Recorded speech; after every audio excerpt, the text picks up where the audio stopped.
What's up, guys? Mike here. I had a really good live betting week 2, but spending some time, there were a few other plays that we talked about in Slack that were close to becoming plays, not quite official plays, but they fit the formula for what we were looking at in these games, and I want to go a little bit deeper into those. The first one here was San Francisco, and they had just scored a touchdown in the first quarter, 11 minutes left in the first quarter, and the live line was San Francisco -5 at that point.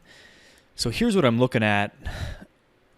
15% edge when San Francisco's ahead in this game, and mainly coming from the offensive advantage of a 104 run, which is 4% better than average running attack up against that Cincinnati defense, 110, 10% worse on average. Defense, you want to be lower than 100 to be better. And that one turned out very well. 41-17 was the final. They only had to win by 5 at that point. So that was one that was close to becoming a play. Second one here, Arizona-Baltimore under 47.5. This was 7-3 Baltimore leading end of second quarter. So going back to the file here, I highlighted in orange. The defense, when Baltimore's ahead, becomes really strong.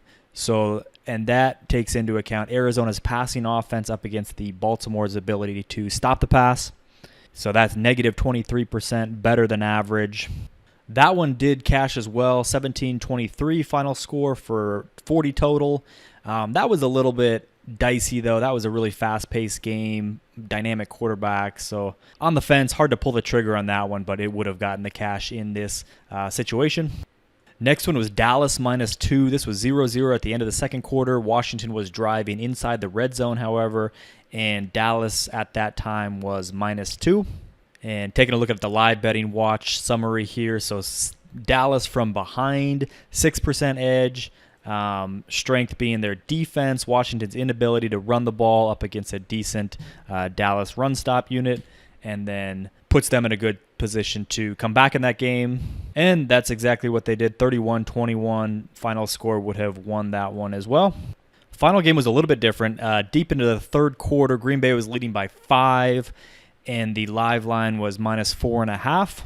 You can see we had a plus 17% advantage when Green Bay had the lead in this game, mostly on offense, their ability to run the ball up against a so far poor Minnesota run defense rating, and their defense pretty good as well, negative 5% better than average, stopping the Minnesota passing attack. And that was the eventual final score as well, 16-21 for Green Bay. Would have won all 4 of those leans. So taking a pretty hard look at these live betting game plans going into the week.